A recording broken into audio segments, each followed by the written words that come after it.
Hello, my friends. Welcome to the Sunshine Study. It's joyous to be with you. I'm Dr. Rebecca Williams-Dinsdale, and I work as a life coach, counsellor, and author. And I love my people, I love my place, and I love my little puppy who is ridiculous. She's not a puppy now, but she'll always be my puppy. So today, building resilience, Lifejoy, the toolkit 1 year on. Now, YouTube suggested that I make this video, and a year on, where are you from a year ago? Think about that. Are you better? Are you worse? Are you in the middle? Are you unimaginably better? Has things turned out really difficult? Think about that. Where were you a year ago? And then think about where you might like to be in a year. A year is a very long time, lots and lots of hours. And one thing that I learned, and I've taken nearly 1,000 loving funeral services as a Christian celebrant for a decade. I've done this coaching and counselling for the last 5 years, but I've really been doing it for a lifetime. And the thing that I keep saying is that people have time. They don't realise they've got time. Think about how many Sundays are in a year. Think about how many Saturday afternoons where you've just got a couple of hours. How many boring Monday mornings you've got. You've got a lot. You've got hours and hours and hours. And you may have decades ahead of you. So I've seen time put things right for people. You may remember the comedy Only Fools and Horses, and Del Boy says, this time next year we'll be millionaires. Now, are you a millionaire in love? Are you a millionaire in parenthood, in parenting, in friendship, in fulfillment, in the ability to walk, talk, see, hear, communicate, appreciate, embrace life? Many of us will be millionaires in ways we never even thought possible. You might be really clever. You might be really good at your job.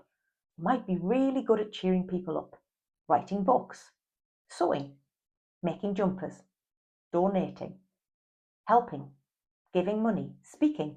There may be talents in you that you don't even know are there, and there is time to find them out. There's time to improve on where you've got to. There's time.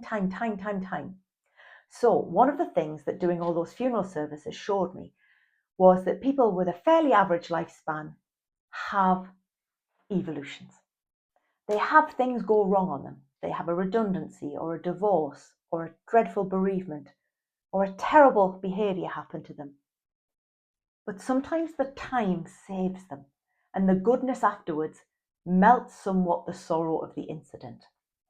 Now, lots of people have really cushy, lovely lives, and they think they've got problems and they don't know they're born. They're so fortunate. But if those of us who've had great illness and suffering and restriction start to think that we're fortunate, it's a really powerful tool. So I always say to myself, 1,000 people would swap with me, whatever's going on. And that immediately elevates me and immediately realizes that my time has been precious and will yet be precious. So think about that. Where do you want to be in a year? Mentally, physically, emotionally, spiritually, with your relationships, with your geography, with your time and your talents. And even if you just take one step forward, that's better. And even if you're very, very grateful for everything and you'd like everything to stay the same, that's wonderful. But if you want to get a bit fitter, a bit better hydrated, a bit better nutrition, a bit better in your relationships, a bit better in your learning, your career, or in your physical or mental or emotional health, a year can do it. But what most people don't realize is that it doesn't just magically happen. One of the things we need in a year is application, homework, steady practice. So think about that. What would you be in a year if you could be? You might get that qualification and that career change. Sometimes people overestimate what they can do in a year when they need 5 years or 10 years.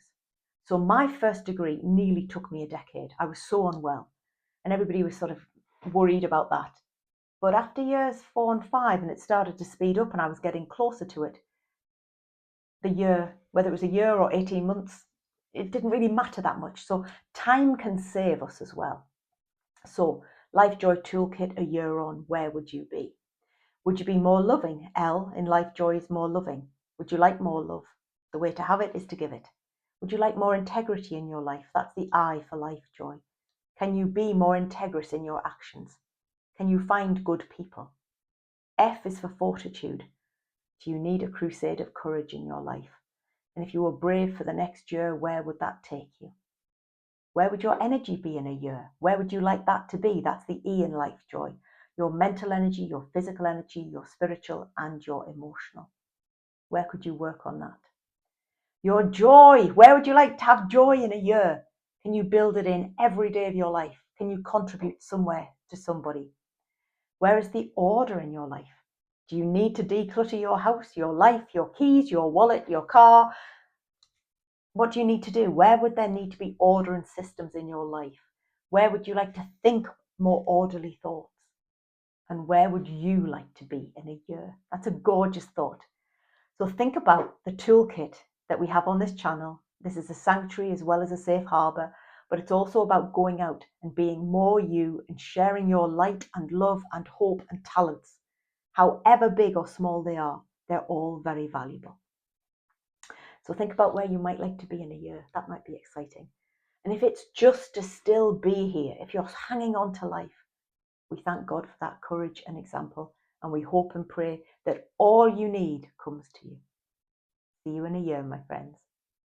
Take care. God bless. Be safe.